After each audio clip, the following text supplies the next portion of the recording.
काला जादू।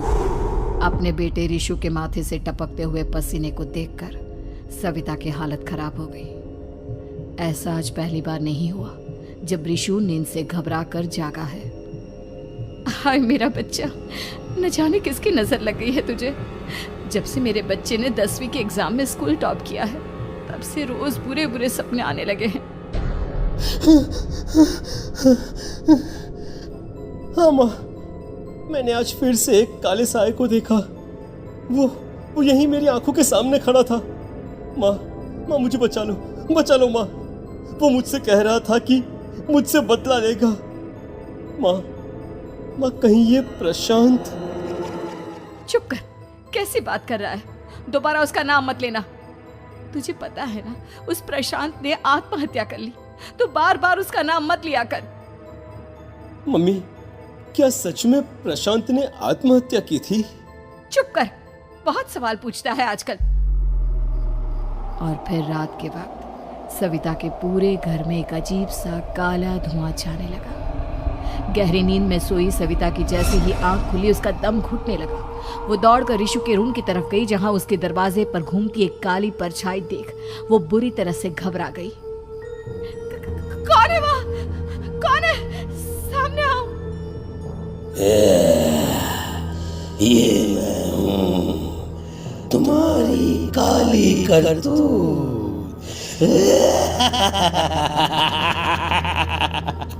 और अब मैं तुम्हारे बेटे को ले जाने आया हूँ।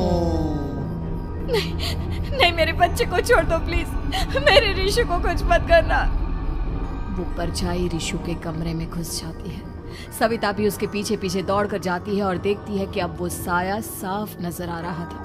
वो सर से पैर तक खून में सना हुआ था और उसके शरीर के सारे अंग कटे फटे हैं। क्या चाहिए तुम्हें? तुम जो बोलोगे मैं करूंगी, लेकिन मेरे रिशु को छोड़ दो। उस परछाई ने रिशु को गर्दन से पकड़कर दीवार के सहारे हवा में उछाल दिया। रिशु जोर जोर से चिल्लाने लगा।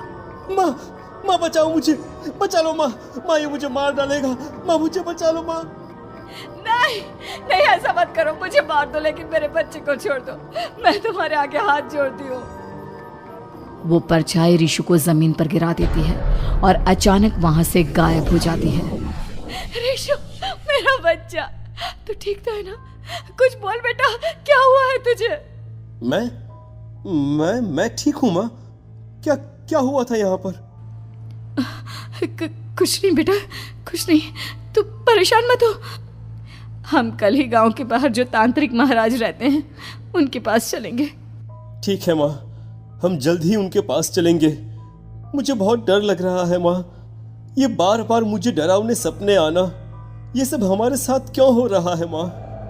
अगले दिन सविता अपने बेटे रिशु को लेकर गांव के बाहर तांत्रिक के पास जाती है। जिस जगह पर तांत्रिक रहा करता था वो जगह बहुत डरावनी थी। चारों तरफ कंकाल और भूतियां नजर आ रही थी। गांव से दूर वीराने में उस जगह पर जोर से आंधी चल रही थी। रिशु ने डर कर अपनी माँ का हाथ पकड़ लिया। माँ मुझे बहुत डर लग रहा है। ये कैसी जगह है?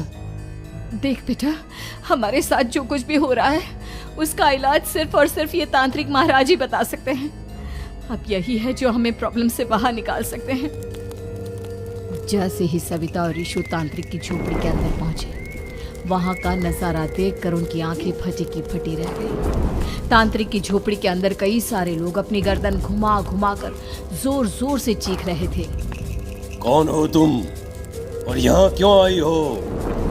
महाराज, मेरे बेटे को कुछ दिनों से एक डरावनी काली परछाई नजर आती है और कल रात उसने मेरे बेटे पर हमला भी कर दिया।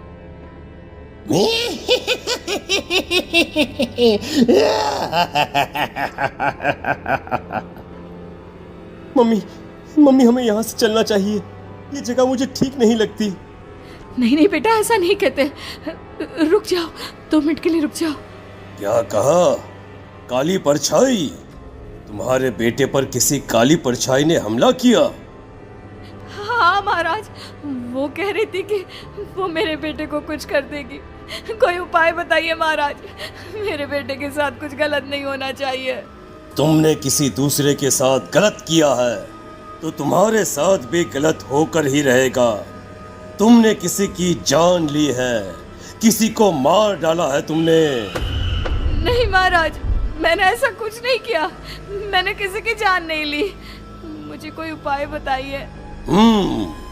लगता है तुम इतनी आसानी से नहीं मानोगी। मैं तुम्हें अभी उस काली परछाई से मिलवा देता हूँ और वही सारा सच तुम्हारे सामने लेकर आएगा।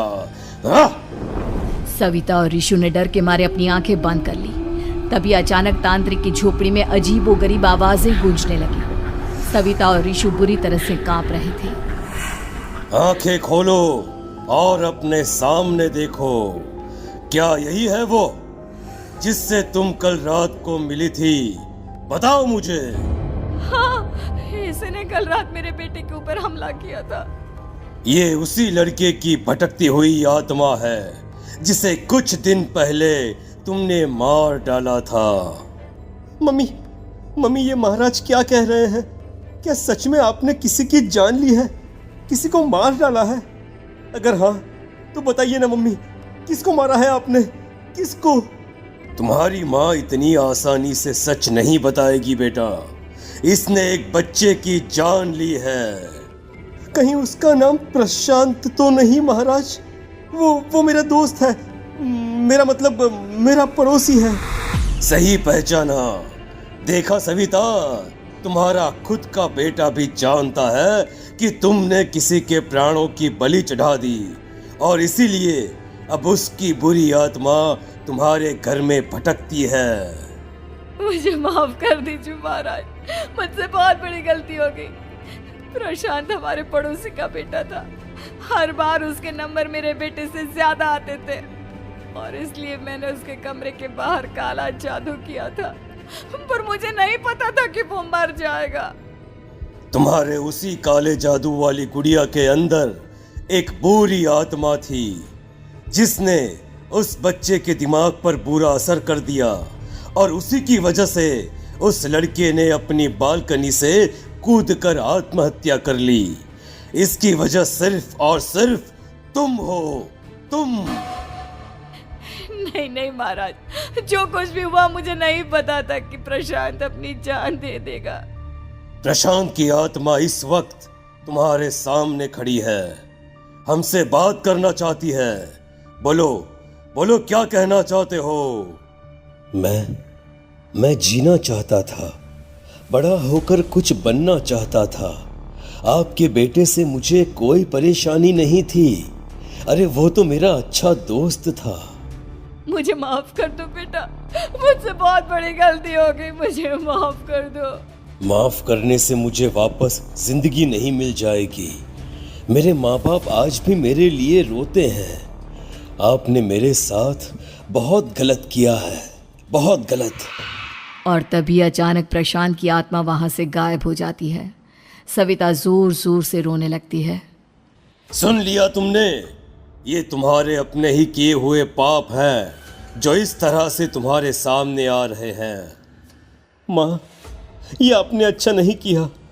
सिर्फ 10th बोर्ड के एग्जाम में मैं टॉप कर पाऊँ इसलिए आपने मेरे दोस्त के ऊपर काला जादू कर दिया। नहीं मम्मी नहीं, अब हम कभी खुश नहीं रह पाएंगे, कभी नहीं। मेरे दोस्त की आत्मा को कभी शांति नहीं मिलेगी मम्मी, कभी नहीं। लेकिन मैंने जो कुछ भी किया सिर्फ तुम्हारे लिए किया। वो लड़का हमेशा फर्स्ट पोजीशन पर आ जाता था और इस वजह से हमेशा तुम्हारे मार्क्स कम पड़ते थे। मैंने तो सिर्फ उस पर एक छोटा सा काला जादू किया था बेटा। मुझे क्या पता था कि उसका ये नतीजा निकलेगा। जिस गुड़िया को तुमने उस लड़के के कमरे के दरवाजे पर लगाया था, दरअसल उसके अंदर एक बुरी आत्मा का प्रवेश हो गया था, जैसा कि अक्सर काला जादू करते समय हो जाता है। मुझे अपनी गलती का एहसास हो गया है। मैं प्रायश्चित करना चाहती हूँ। आप बताइए मैं क्या करूँ? प्रशांत के घर जाकर उस काली गुड़िया को वहां से निकालकर यहाँ लेकर आओ। मैं उसे आग में जलाकर राख कर दूंगा और उसके बाद प्रशांत की आत्मा को हमेशा के लिए मुक्ति मिल जाएगी। अगली रात सविता चुपचाप अपने पड़ोसी प्रशांत के घर जाती है। प्रशांत के माँ बाप प्रशांत की मौत के बाद उस घर को छोड़कर हमेशा के लिए वहां से चले गए थे। जैसे ही सविता उस घर के अंदर कदम रखती है, उसका सामना अजीबोगरीब हैवानियत से भरी आवाज़ों से होने लगता है। ऐसा लग रहा था जैसे कोई बुरी तरह से चीख रहा हो। सविता जैसे ही प्रशांत के कमरे के बाहर पहुंचती है, वहां पर लटकी हुई गुड़िया के शरीर से खून टपकने लगता है। ये क्या हो रहा है? इस गुड़िया के शरीर से खून क्यों टपक रहा है? सविता हिम्मत करते हुए उस गुड़िया को वहां से उतारने की कोशिश करती है, लेकिन तभी अचानक से बहुत भयानक दिखने वाली औरत उसकी आंखों के सामने आकर खड़ी हो जाती है।